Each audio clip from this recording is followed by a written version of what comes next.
Doctor साहब, thank you so much for joining us.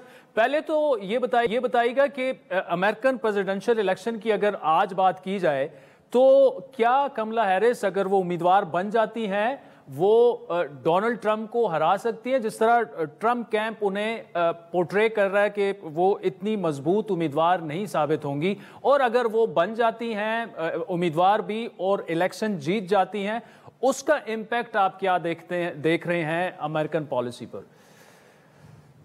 जी शुक्रिया आदिल। देखें, उम्मीदवार तो वो बनी गई हैं।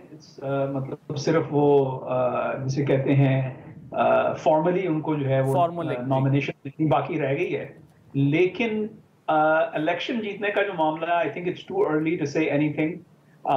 ये पोल जिसका आपने हवाला दिया, वो 42 और 44% का जो फर्क है वो well with in the margin of error का है। उसी रिपोर्ट ने, इप्सोस की जो रिपोर्ट थी, उन्होंने खुद इसका इतराफ किया है।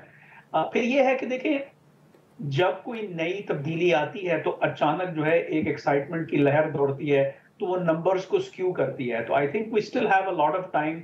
और पोल्स जो हैं वो जैसे माजी में भी हमने देखा वो अनरिलायबल थे। पोल्स ये बता रहे थे कि 2016 के इलेक्शन में जो है ना हिलरी क्लिंटन साहिबा जीतेंगी, लेकिन जीत जो है वो डोनाल्ड ट्रंप गए। तो ये कहना जरा मुश्किल इस वक्त है।